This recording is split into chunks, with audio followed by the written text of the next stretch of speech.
Beautiful. Well, welcome. I think we'll go ahead and get started. And thank you to everyone who's joining us today for this Grant Reporting 101 webinar.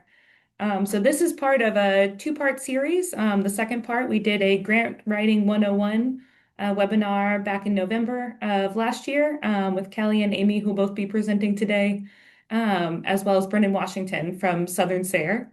And we wanted to do a follow-up to continue talking about this important topic. And you don't need to have watched the first video for this to be relevant, but we will be sending a recording out afterwards for you to watch if you missed the first one.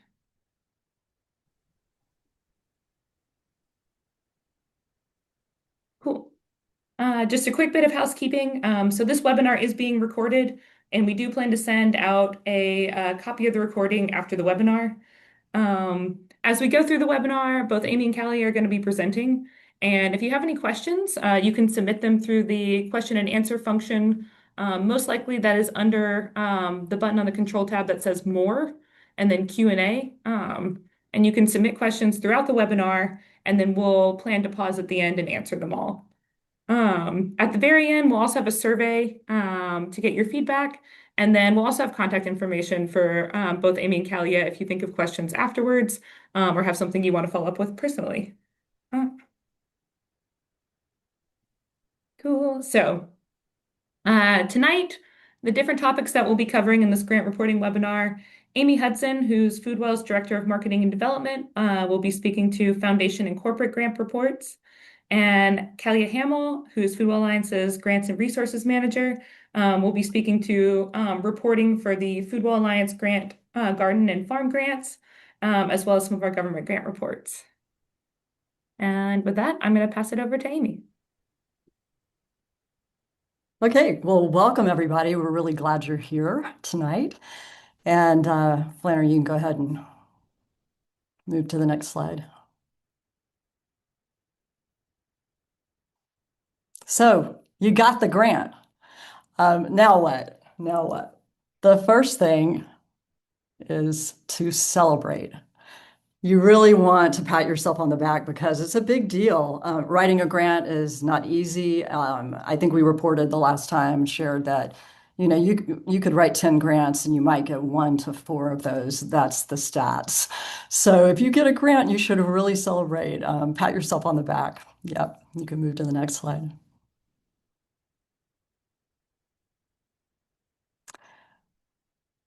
So once you've celebrated, though, it's really important not to just forget about it because there's a lot of work that has to be done. First, you have to actually do the thing that you said you were going to do. So let's say it's a project that you applied for. Well, you have to carry through. You have to work with your team or your colleagues, whoever it is on your team, to actually do the work. And then you most likely will have to be held accountable, and that is through the grant report. I will say that on rare occasions, funders don't require a report, and you just don't have to do it. But that's not usually the case. So I would say it's easy to be tempted to put things off, but if you have systems in place, you will be inclined to go ahead and take care of what you need to take care of to get your grant reporting done. And it's not just waiting till the deadline for the grant report. There's a whole lot that needs to be done up front. So tonight, our goal is to help you put those systems in place for all of your future grant reporting, not just this one grant report, for one grant that you may have gotten. So we can move on to the next slide. And yeah, it really is. It is all about a reciprocal relationship. It's just ideally what you're not aiming for is a one and done. You're aiming to build a relationship and to create a path for future funding with this particular funder that you're writing the report for. You can move to the next slide. Yeah. So, and it's also more than just documenting everything that you've done. Like the last slide showed, it is an exchange and it's an opportunity for you to steward your funder well, to build trust and demonstrate the impact that you're making with their money. That is what they want to see. That's what they want to know. Did they make a good decision? So there's several components to the process. once your grant is awarded for stewarding the funds. So the grant report is just one part of the process of stewarding those funds well, being a good steward. So signing the grant agreement. So in most cases, the grant agreement was probably going to be attached to the announcement. So you'll get an email, it'll say, hey, we're really pleased to let you know that we're going to award you, $25,000 for such and such a grant. And attached is the grant agreement. Would you please make sure that you sign it, get it back to us? And so sometimes that'll happen after they make the announcement, but generally it's going to happen pretty quickly. So when you get it, again, just I had reiterated this before, but don't delay. I would say turn that thing right around. Just there's no reason to wait. You just get it signed. If you're not the person to sign it, make sure the person, your very lead person, is the one who signs it, and just send it right back to them. Yeah. So and then, if it isn't already signed on their end, and by that I mean your funder's end, request that they sign it as well and send you a final copy so that you can keep that for your records. So that's the grant agreement. We're also going to talk about writing and sending the acknowledgement letter, building what I like to call just the funder folder, filling out a go sheet, and that is your grant overview. And we're going to talk in detail about that. And communicating with your colleagues, super important. That's if you took nothing away tonight, other than that, it is so important. And Flannery knows this because she's worked with me on grant reporting. Communicating with your colleagues is key to the whole thing. And then obviously completing your report on or before the deadline. And we're going to walk through these, so you can go to the next slide, Kalia. Okay, so saying thank you. This is the acknowledgement letter, and this is really, really important. It's actually taken us a while to fine tune this process ourselves. Everything from writing a good letter that really, it's not just for their tax purposes. This is part of stewarding your relationship well. So it's very important to get this right. You don't need to be perfect. Perfectionism sometimes leads to procrastination, so don't do that. But some things to make it easy for you. So if possible, have a template ready ahead of time. So have your acknowledgement letter ready to go before, maybe even before you know whether you've gotten the grant, but definitely before the funds arrive, because that's the time that you need to send the acknowledgement letter. And we've kind of gotten to the point where we literally, if it's a really important funder, we're going to turn that thing around the very same day or the next day. But we do have a general rule of 7 business days, and we have a person on our team who is in charge of those acknowledgement letters, and we always make sure that the key contact, that the funder knows that's the person who actually emails it and sends that letter to them. Email is generally going to be preferred these days, but every great once in a while you'll have somebody who prefers to receive that in the regular snail mail. You do want to express heartfelt gratitude, so be creative, but you also want to be professional, so you don't want to put a lot of exclamation marks and just go crazy. But you do want to be genuine and you want to be specific. Let's say the grant was to support, in our case, a project at a community garden, and it came from a corporate funder. I'm just going to make up Target because we have gotten grants from Target before, and they came out and did a project at one of our gardens. And so I'm going to mention that in the letter. I'm just not going to send them the standard template. And when I suggest that you use a template, it's just to have the basics in there, and then you're going to personalize that thing. So you're going to talk about what it is that they're giving for. Sometimes the grant is just for operations of your garden or your program. Other times it's for something specific, like a project. So you want to reference that in your letter. You want to be sure you do that. So that's what I mean when I say be specific. And then you're always, and this can go in your template, so you're always going to include the amount and the date that the donation was made. That would be if they write a check, the date that is written on the check, not the date that you actually, received it, but the date that it was written on the check. And then if it's ACH or another payment, it's just the date that is on the notification there. This is real important, the last bullet. You do want to check spelling, especially their names and the name of their entity. So if it's a corporation, You want to make sure it's not that you don't just say Kroger, you want to say the Kroger Company because that's the official name. And always, always, always have one other set of eyes to look at your letter. And that's the acknowledgement letter. So we can move to the next slide. So the funder folder, this is really something that you want to create,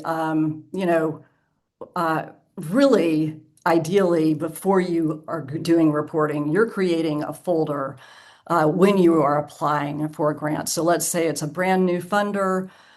You're going to go into your shared drive. This is really important to keep things in a shared drive. So whatever, we use Google Drive, but whatever kind of shared drive that you use, and you are going to create one folder for the application process. And so that's obviously going to contain your application documents. We always recommend that you don't just answer in the portal, that you create a document. So we always create a Google Doc where we put the answers to all the questions, and then we copy and paste them into the funder's portal. And there are a lot of reasons for that, but mainly it's just getting it right before you're actually going to submit the thing, and making sure that everybody on your team is in agreement. So that's going to go in there. And then, your budget that you're creating and other required attachments the funder's requiring. So that's the application folder. But for tonight's purposes, we're going to talk about the reporting folder. And that is going to contain that signed grant agreement that we talked about a minute ago. Your acknowledgement letter will go in there. Always PDFs of these things in PDF format. Your report documents, again, similar to the application document, you're going to do the same thing. It's not that you're going to just fill out that grant report in their portal. You're going to create your own document. In our case, we do it Google Doc. And we like to do that because then different team members can get on there and put their feedback in, do their review and their editing. And if you're just a one man or one woman show and you're like, well, I'm the team, you can get somebody else who to look at to review for you. I always recommend that. And then the go sheet that I mentioned before, that's going to go in there as well. And then other reporting assets, and we're going to talk about that a little later, but these are things you're collecting along the way: photos, anecdotal stories, quotes from those who are benefiting, that kind of thing. So we can go to the next slide, Flannery. So the grant overview sheet, what do we mean by this? This is a wonderful tool. I'm always happy when I actually use this tool. It helps me. It makes my life easier as the person who does most of the grant reporting here at Foodwell. So this is one document, and it contains all the high-level details for this specific funder's requirements for reporting. And so the key here is it's not just for you as the person who's writing the grant report. This is for your team members, unless you are this one person show. This is for your team members who are going to actually be implementing the things that you said you were going to do when you applied for the grant. So it'll contain things, the overview, things like how many reports. Like some funders, they want a progress report midway through the year and a final report. Not everybody, probably more frequently, they just want one report at the end of the year, but you do have that sometimes. You're going to have your due dates. It's super important to have an internal due date for gathering all your information so your team members know when they need to provide you with information that you need from them. So internal due dates. And if you are doing this on your own, set your own internal due date so that you're not just waiting till the last minute and stressing yourself out. It's really important. And many more details. And so one thing I want to say is we are going to provide one of the documents we're going to provide after this as your follow-up is a template for a go sheet. So you can actually use that for your own grant reports. And then right now we're going to walk through a real life example. So next slide, please. So this is a grant that we just learned about recently. Haven't even received the funding yet. So we got that great email, that makes everybody really happy. You got the grant. And so it was time to go ahead and put this overview sheet together. I already had a template.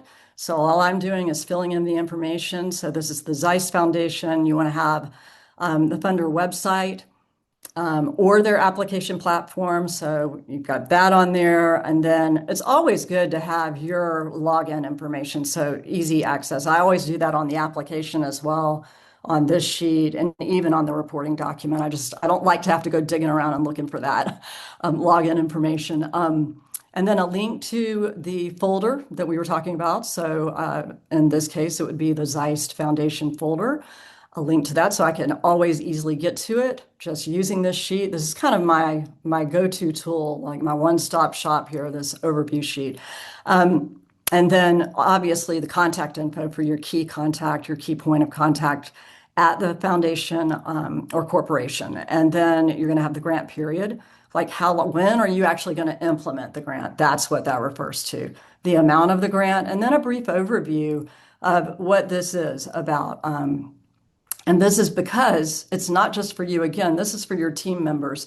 Once you fill this thing out, you're going to be sending it out to the people who are helping you gather the information that you need along the way so that you are not trying to do it all at the last minute. Next slide, please. So you're also going to have the payment schedule. So the date that you should expect the first installment, in this case, we're expecting it July 1. And so that acknowledgement letter, once we get that payment, we're going to send that letter out as soon as we do. And in many cases, they're going to do 2 installments. So we'll have the date. In this case, they went ahead and they're going to send it all in one payment. The acknowledgements, enter the date that you sent thank you letters, your acknowledgement letters. And this is a document that's fluid. So right now I can't fill that in because we don't have the money yet. I obviously haven't written the letter. And then your grant reporting schedule, because we have not been told yet when it's due. Once I hear that from Zeiss, then obviously I'm going to fill that in. And then my internal deadline to those on my team who are going to be working with me on this. And then a reporting matrix. We always have this. So what is the grant period for, let's say there is a progress report. In this case, I should have written NA because it doesn't apply, but the final report is going to be around this grant period of July 1, 2026 to June 30th, 2027.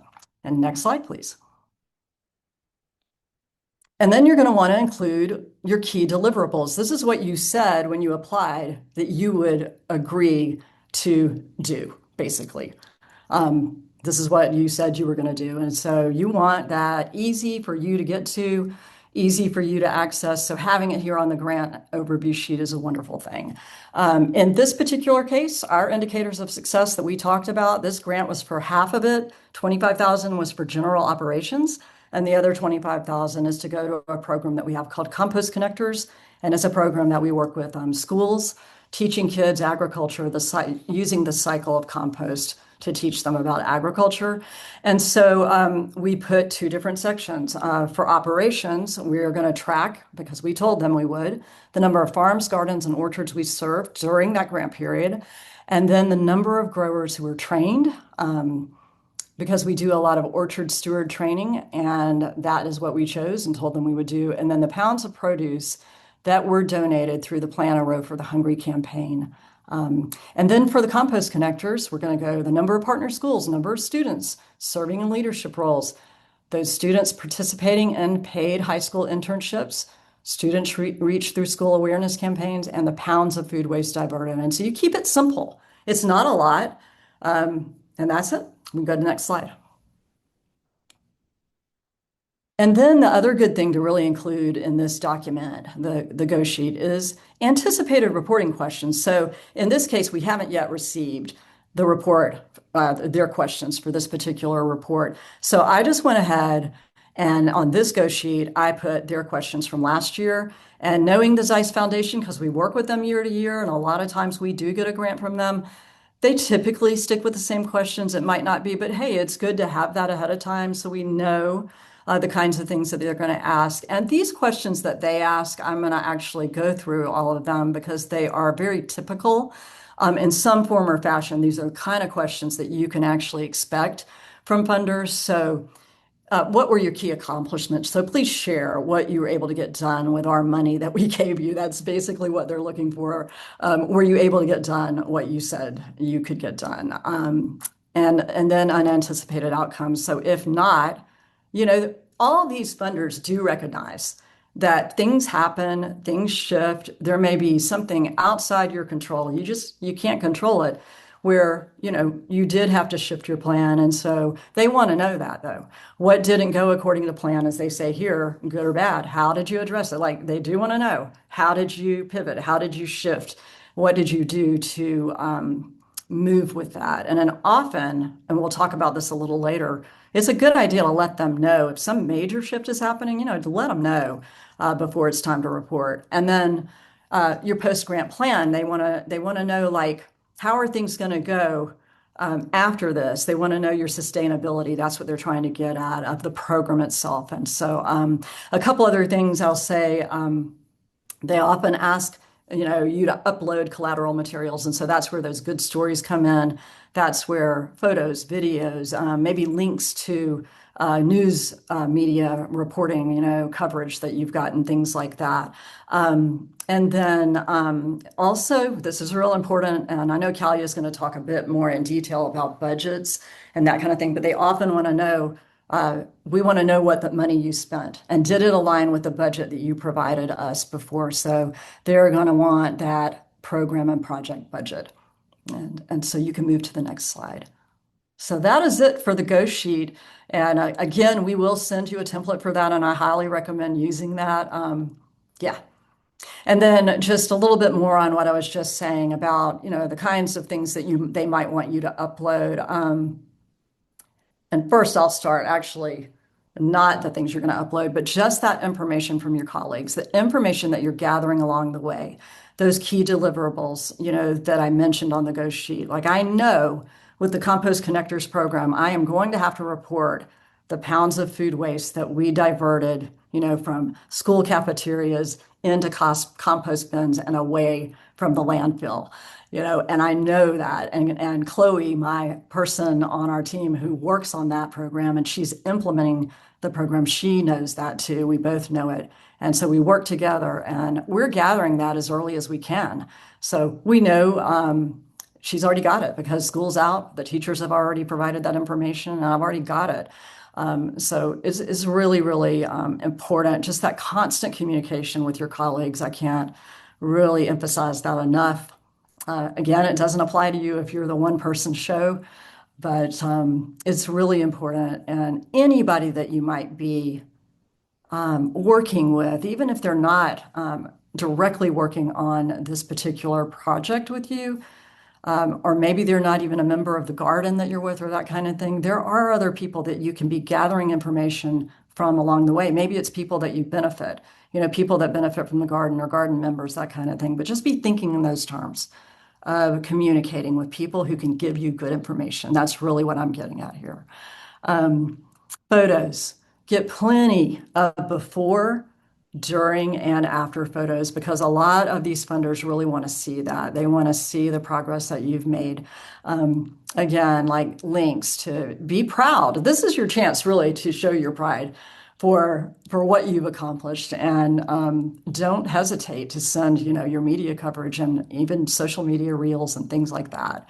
And your impact numbers, that's like I was talking about with the compost connectors and gathering that food waste diverted number. That's just one example of those impact numbers to gather them along the way. And then brief anecdotal stories. I'll tell you an example of one where I kind of did wait till the last minute, and this was early on in the Compost Connectors program, and I realized, oh my goodness, I am going to have to provide some information that these high school students participating, what was the impact? And thank goodness, the person on the team had already asked them to answer essay.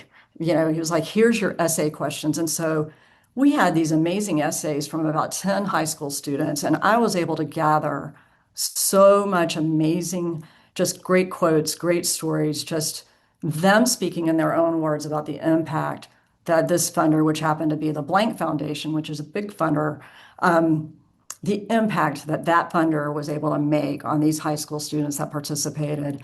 And it was really, really great to have that, but would have been better had I been working with my colleague. And that was one way I learned, this is how we learn. We learn by, making the mistakes. And when we made things harder on ourselves, We learn by that, and that's how we kind of come up. That's one reason we came up with the Go Sheet, so that we know what we're doing and we have it ahead of us.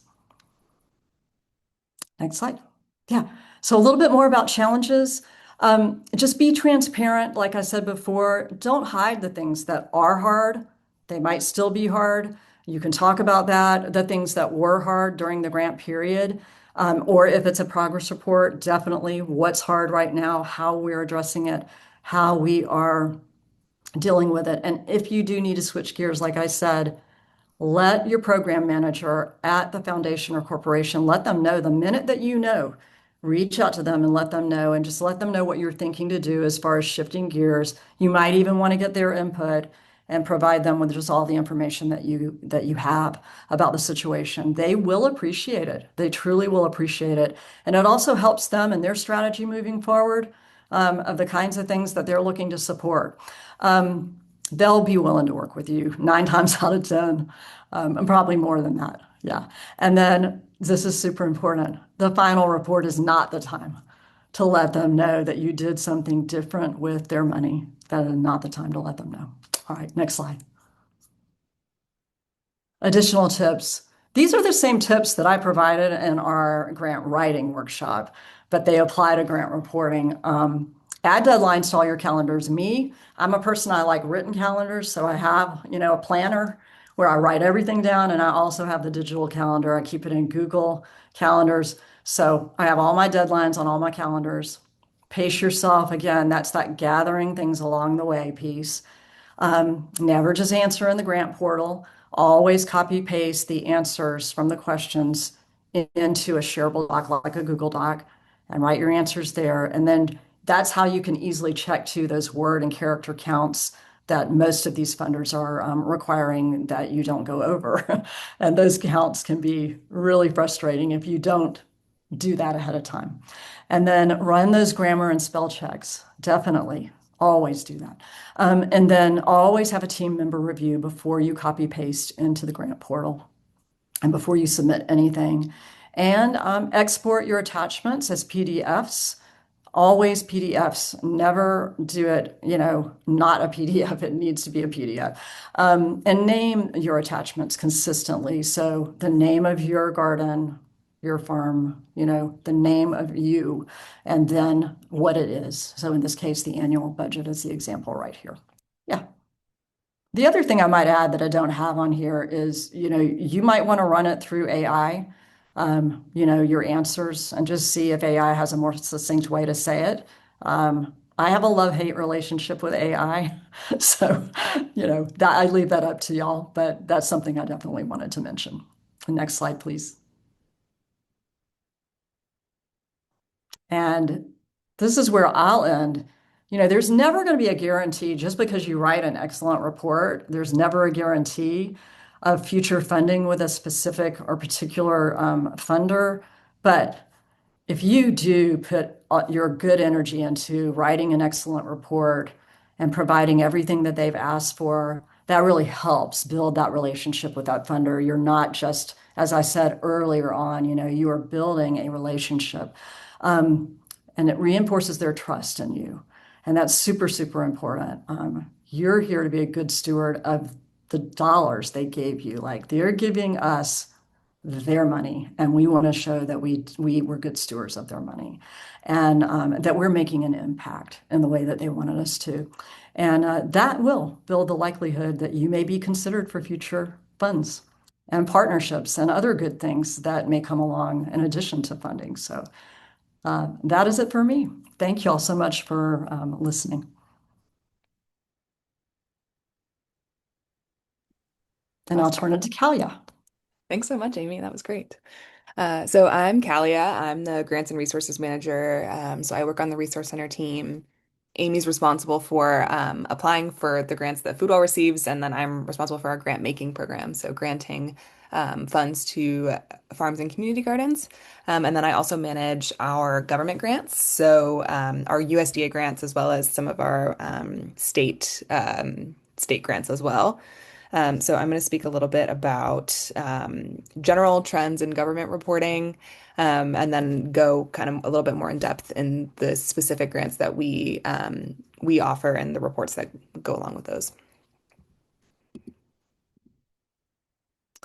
So to kick this off, a lot of it is really pretty similar to what Amy said so far, but some general tips for successful grant tracking. You want to start as soon, again, as Amy said, like as soon as you get approval for those grant funds, you want to start keeping track of everything that you're doing, in your day to day at your farm or garden or nonprofit organization. So first thing you want to do is go through that grant proposal. So you want to look at your initial application, as well as the report that you're gonna, or the agreement that you're gonna have to submit before you receive the funds, and make sure that you are very familiar with the deliverables that you proposed in the initial grant application, as well as the reporting requirements, which should be outlined on your agreement. So you'll figure out, how do the payments work? So sometimes it'll be an advance payment where you're getting all of the funds up front, or there will be, installations, like Amy was saying, or a lot of government funds specifically are reimbursement. So you have to provide records of the funds that you've spent in order to get those funds back at the end. There are also some grants that require a match. So that is basically proof that you as an entity or as an organization have some kind of buy-in in the grant process. So that can be money that you're putting up to kind of match the funds to pay for the overall project cost, or it can be in-kind things like materials or staff time or things like that. So you want to make sure, if that is a requirement, that you're keeping track of the match as well, because sometimes that can include things like timesheets that you definitely want to actually do. Having to go back and try to fill in a timesheet, even after more than a week, is a tough job. So after you've figured out payments, you figured out the report due dates. So are they going to be quarterly, semi-annually, annually? How long is the grant duration? Is it a 1-year grant? Is it a 3-year grant? Are there performance reports or financial reports, or both? And how often are you going to be submitting those? Um, then you want to meet with all of the identified partners to assign roles and responsibilities. So that can be internally at your organization. So like Amy was saying, she is responsible for writing those grants and applying. But then a lot of times the Resource Center team is responsible for implementing those grants. So you want to make sure that everyone has a very clear idea of what their specific deliverables are. So on that go sheet, when you're listing out the deliverables, you can assign them to specific people on the team. And so they know with that internal report date when they have to have their deliverables done, when they need to give you the metrics for those deliverables, so that you are able to then put together the grant report. It can also look like partnerships outside of your organization. So, if you are working in connection with another farm, or you have another nonprofit that's helping you do some portion of the deliverables, whether that's, they're like co-applicants, or sometimes there'll be a sub-grantee. That's something that a lot of government grants will have. So, Foodwell has served, we had a USDA grant when I first started. That was Global Growers was the organization that received that grant. So they were doing all the direct reporting to USDA, but we were listed as a sub-grantee. So we had deliverables that we had to meet, and then we had to then report them before the actual deadline on the report to Global Growers. So then Global Growers was able to, submit that directly to USDA. So if you have people that are listed as some grantees, you want to make sure that they are very clear on what the deliverables are and when to get you that information. Um, you want to make an organized, easy to navigate spreadsheet, so that know what those deliverables are, what the dates are.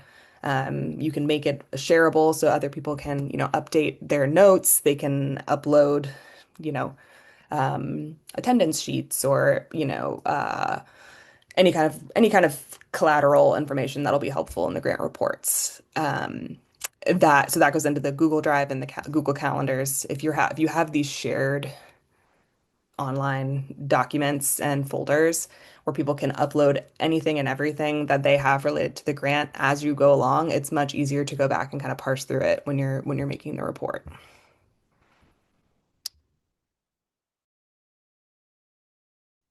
All right. So I'll start with talking specifically about government grants and then move on to some of the more FoodWell specific grant reports.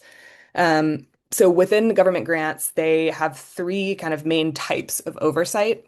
So you have to think about with funders, they have someone to answer to as well. So they're trying to gather as much information as they can, so that they're able to put their reports together for their superiors. It's all just a big chain.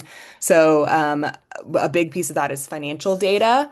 So they're going to want to know what expenses were paid with federal funds for your project. The depth of that financial data can really vary from grant to grant. So some grants will want every receipt. They're going to want to know every cent that you've paid. There are other grants where they just want to know how much did you spend in each category? Was it the same as what was in your application? Um, that's all we need to know. But it is still, regardless, it's good to keep track of all of your receipts, all of your invoices, everything. Keep that in your Google Drive or keep physical copies of them, just in case you were to get audited or something from one of these federal grants. Compliance information is another type of oversight. So they want to make sure that the grantee is meeting the federal regulations, that you're, serving who you're supposed to be serving, that you're spending the money appropriately, that your, staff is basically doing what you said you were going to do in your application. And then project data. So that's more of your performance reports. So they're going to want to know the progress that you've made towards your project and your community impact and how the more of the storytelling piece. So how have these funds trickled down to impact the community and the people that you serve, or to benefit your organization in general? Okay, so some examples of the different types of reports that they'll use to collect the different data that I just kind of went over. So progress performance reports, like I was just saying, those can be, it'll really vary how frequent they are, quarterly, semi-annually, annually. Um, you'll talk when you sign your agreement, they'll let you know how frequently those are going to need to be submitted. And then all federal grants, there's a requirement that there is a final financial and performance report within 90 days of the grant end date. So you can count on that. If you're getting any kind of federal funds, there's going to be a final report where you will have to note what money you spent and how, and what your outcomes were based on that spending. So the financial reports, those will again vary if it is an upfront payment and you just at the end of the grant have to note how you spent everything, or if it's a reimbursement, you have to, outline each of the expenses that you made so that they're able to reimburse you for those funds. And sometimes those reimbursement requests will require supporting documents and receipts. Site visits are something that sometimes people will do, especially if you are doing something like the NRCS Equip program. You're going to have like a technical assistant representative from that organization that'll come out and track grant progress, but also they're there to provide technical assistance and they're there to help you. Like I was saying earlier, it is kind of a chain of people.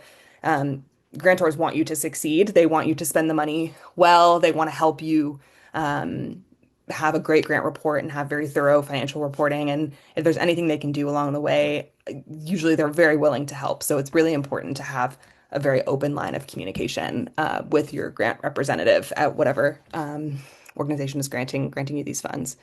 Audits. So the Single Audit Act in 1996 basically means that you can only be audited once a year with federal funds. So they're not going to audit you every time you submit a report if it's quarterly or whatever.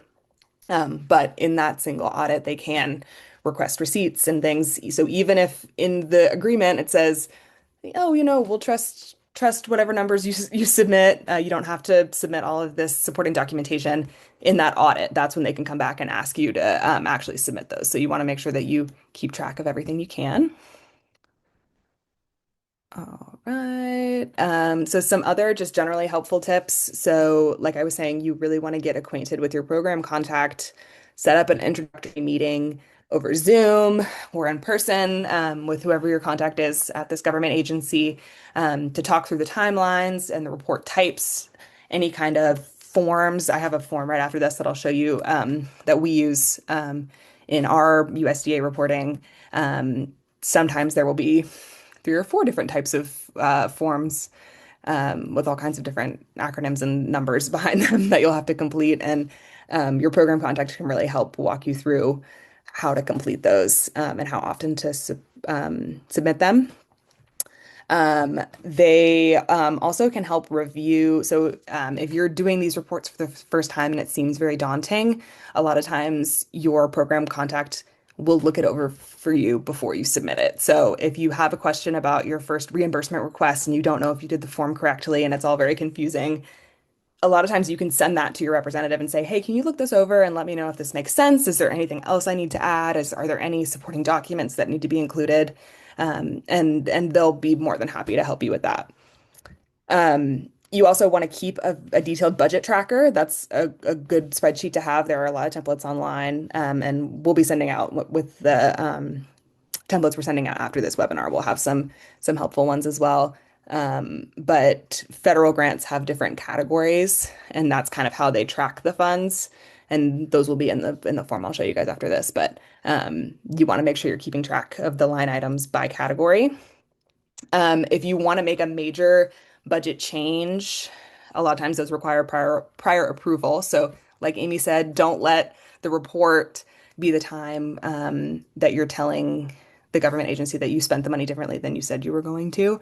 If you need to shift money around, there are forms to request that. You can talk to your program contact to see how to do that.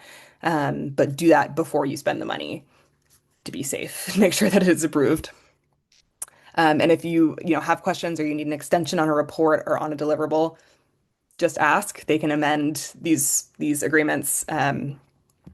And with USDA specifically, there may be, depending on how long your grant is, we've had 3-year grants where our USDA program contact has changed 3 times.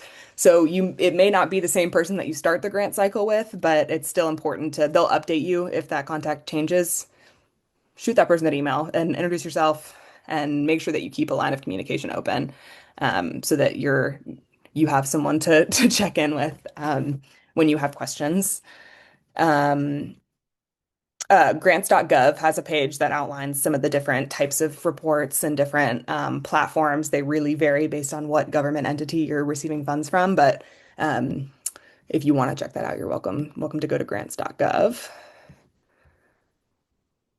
All right, and then this next slide. So this is an example of one of the forms that we use for budget tracking specifically because our USDA grant requires it. So this is called a GADBET form, and it basically breaks down all of the funds in these different categories. So personnel, fringe, travel, equipment, supplies, contractual, construction, and other. This will all be, they'll group all of your in your application, your budget will be broken down into these different categories. You don't have to decide what is in what. They will do that. Um, but it is good to keep track of. This first line shows your approved budget, so how much you were approved in each line item. The previously requested funds is how much you've already submitted for reimbursement. Then your current amount requested, and usually these forms will kind of auto-populate, but basically it's keeping a running tally of how much you've spent of that total. So your previously requested funds is going to go up each time you submit a reimbursement, and your open, remaining balance will continue to go down. But a sheet like this is really, really helpful, even if this specific form is not required. Keeping track of how much you have left to spend is really good to know. So you're not, at the end of your grant cycle trying to figure out how to get all of these deliverables done and spend these funds out. See if I have any notes on this. Save all your requests. So each time, especially if you're using a system like EasyFed Grants is one of the really popular ones that USDA uses. You should download copies of all of these forms and all of these requests and keep them in your Google Drive also to make sure that they're easy to access. Especially for a form like this, you have to know how much you requested last time to submit this time. So keeping track of those numbers in each report. And I have folders for report number one, report number two, request number three, so that I'm able to reference those. Right. And then for tracking impact, so in your grant application and your proposal, you should there should be a list of some of the metrics that you're using to, validate and to show your successes. But there's a lot of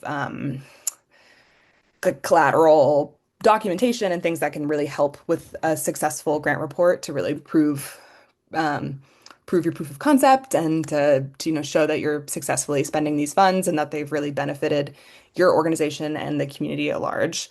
And some of those can be like attendance sheets at events. You want to know how many people attended a food distribution or a workshop that you held. Program registration. So people, if you're hosting an event, how many people registered for that event versus, and you can also show like how many people registered versus how many people showed up. Same thing with volunteers, like percent retention, things like that. Pre and post event surveys are so helpful, especially if you're doing things like hosting workshops. We're going to have a survey at the very end of this webinar that I really encourage you guys to complete because it'll help with our reporting. It'll make my job easier. So please do that at the end of this. But that's a really good way to get anecdotes on what people found helpful, what you could change for the next time, how it maybe would benefit their operation, whatever information they learned from your workshop. Like Amy said, before, during, and after photos. A lot of organizations will ask for photos. You can also track things like pounds of food grown or distributed, increases in participation. So if you're a community garden and you see a growth in membership, you can track those numbers. Numbers are really helpful. Storytelling is super important, and more like qualitative information and data. There's definitely a place for that in your performance reports, but having numbers and percentages and really quantitative data is very helpful as well. And a well-prepared report can influence future funding opportunities and secure a lasting relationship with grant funders. So the likelihood of you getting repeat funding is definitely higher if you're submitting really thorough, rich reports. And if you need things like census data can be really helpful as well to kind of supplement if you're looking at poverty levels in your area or demographic information. That census data is available online that you can access. All right. Okay, so I'm gonna pivot from federal grants to move to the Food Well Alliance specific grants. So we are pretty flexible on our grant reports. We want to know impact. We want to know how you spent the funds, how they benefited your operation. But with the financial tracking specifically, we are not often requesting like super broken down financial reports or receipts or things like that, unless it's something like our special project labor support program where we do require invoices. But in an instance where again, very good idea to keep track of all of these things in case a question were to come up. And we were to reach out to ask about how funding is being spent. Um, so something we did this year is we went ahead and sent out the reports when we sent out the agreements. So the reports are through Foundant. They're through the same system that we used for applications and for agreements. So if you received a grant, you have an account, you have logged in before, you will log into that exact same account, and it'll look very similar to the report that you filled out to receive your funds. And these are the due dates. So the community garden grant reports are due on November 11th, and the farm grant reports are due on November 30th. But like I said, they're available right now. So you could go in whenever and start working on that and, save your progress. I would do it in a Google Doc as well, but you can submit them early this year if you would like. Awesome. So for the community garden grants, we awarded 69 of the $1,500 grants and 3 of the $10,000 grants this year. And then for farm grants, we awarded $38,000 grants and two $25,000 grants. The reports are pretty similar generally for community garden and farm grants. There may be a couple of questions that differ, but um, I have some pictures on these next few slides of examples of the community garden grant report, just to kind of talk through some of those questions and generally kind of what we're looking for answer wise. So this is the Foundant login. This is our system that we use for all of our grant applications and reports. Um, if you received a grant from us, you have logged in and you will see it on your dashboard. But if you have any questions at all with Foundant, you can reach out to me and I'm more than happy to help you reset your password or get in or access these reports. All right. So something that's really cool about this system as well is that it'll auto-populate some of your answers from your application. So like this first box, tell us how you will spend the funds. That's going to auto-populate from your application. So you will see the budget that you wrote in your proposal and the budget that was approved. And then that box underneath will be how did you spend it? So that's your opportunity to walk through how you spent the funds, if there was any variation, and the tools that we thought we were going to buy ended up costing less, so then we bought more compost, um, things like that. And we are pretty flexible on moving things around from your initial budget, but we really request prior approval for that. So if there is an instance where, right now we're kind of like midway through the grant cycle. If you have questions come up and you want to move things around from your original budget, um, reach out to me and let me know, and we can get that talk through that and get that approved so that it's not a surprise in this grant report. Um, so then the next box is the area to kind of describe any changes, if any, to the original proposed grant funds. So, you ran into certain issues and costs were not what you expected. That's totally okay. Just outline it there, and you can also note that you got in contact with Kalia and we talked through it and got prior approval for that adjustment as well. And this next box is something that I really, it's my favorite part of the grant reports is describe your gardens or farms successes from the 2026 grant. So this is a opportunity to brag on your organization, brag on your farm or garden, and to talk about how these funds benefited your operation and what successes, what you're proud of that you were able to achieve this year. All right, we can go to the next slide. And then how has this grant impacted your community garden? So what changes have you seen over the course of this grant cycle at your farmer garden?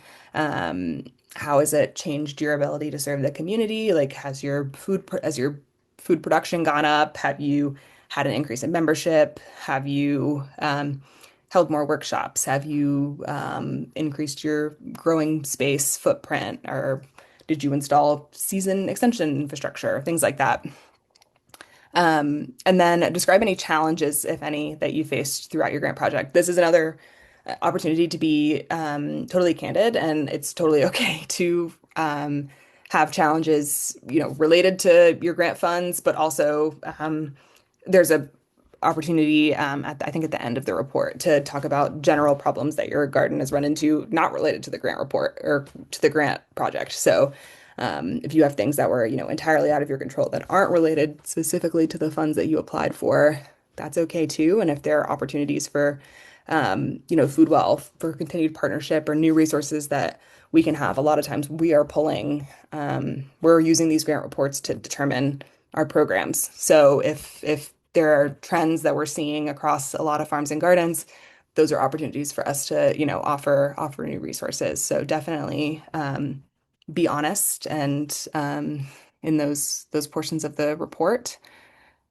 There's also an opportunity to talk through events if you hosted any workshops or fellowshipping events, things like that, volunteer days. We definitely want to hear about those. Has your membership changed at all? And then I think these last one's on the next slide. Additional challenges, that's what I was just talking about. And then anything else you would like to share. So that's another opportunity to brag. So even if it is unrelated to the grant project, but you've had a big win or you secured funds from another funder and you want to talk about an exciting project coming up, things like that. We definitely love to hear about anything and everything that you guys have going on. So feel free to put that there. One thing to note is in a lot of these, the character limits are pretty high. You do not have to type 5,000 characters in each of these boxes. You do not feel like you have to fill it up. That's just what the system allows. So you can be thorough without feeling like you have to, again, type a whole essay on each of these. And then the last thing that is on our report specifically, but also can be on a lot of other reports for government grants or private entities are photos. So we specifically have room for 3 photos in our application and 3 photos in our reports. And it's really helpful to have one wide angle photo of the entire farmer garden. That's really, really important in the application, but it's also very helpful in the report so that we can see, again, like change over time. If you wanted to edit a before and after for any of these and have it in one file to upload as a photo, feel free to do that.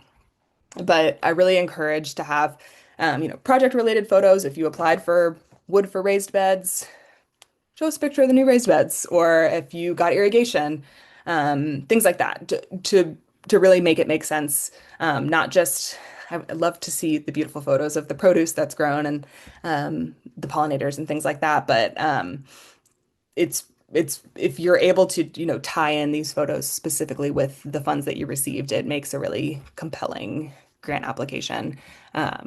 And is definitely increases your likelihood if like we were talking about with other funders, like if you're following instructions on a grant report and you're being very thorough in your answers and uploading good photos and all of those things, it really helps your chances of future funding as well.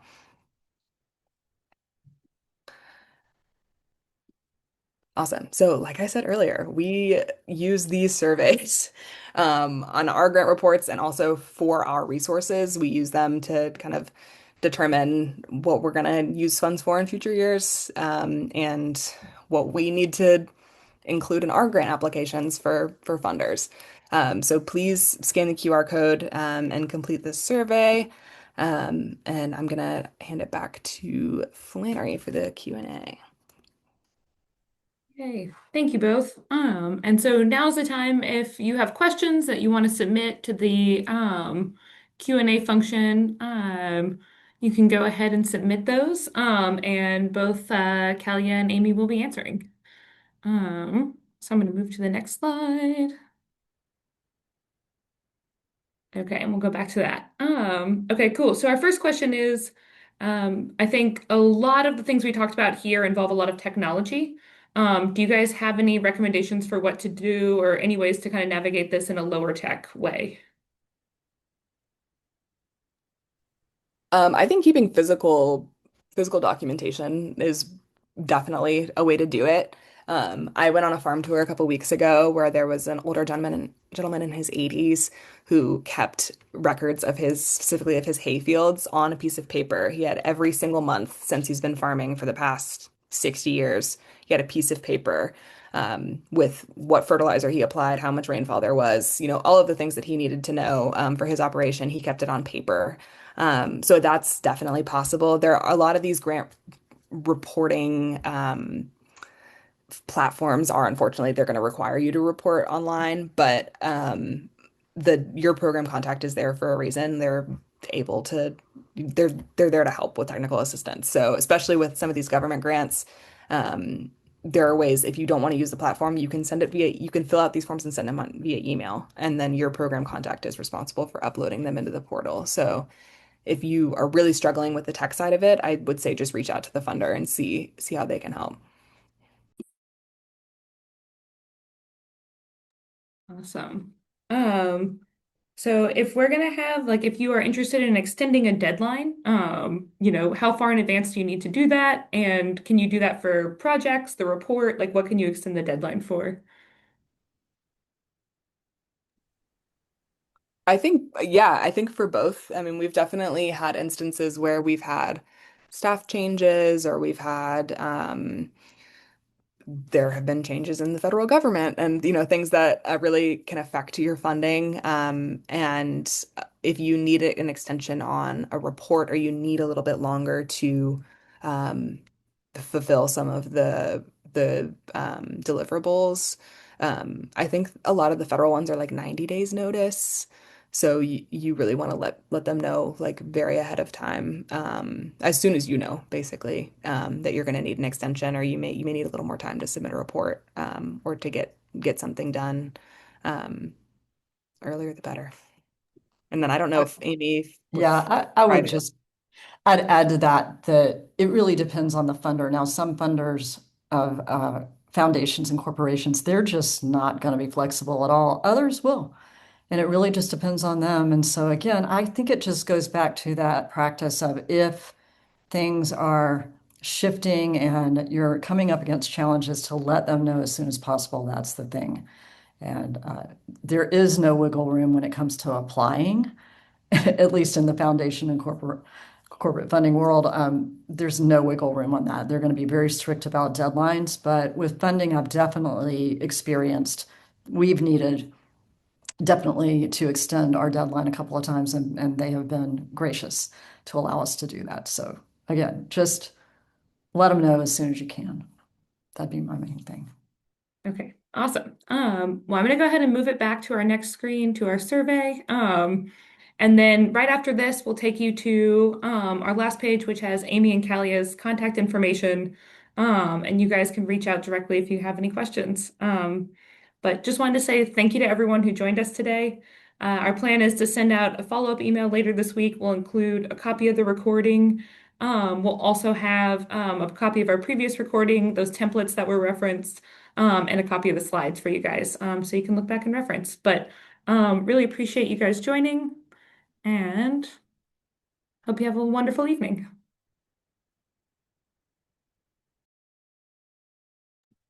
Thank you guys.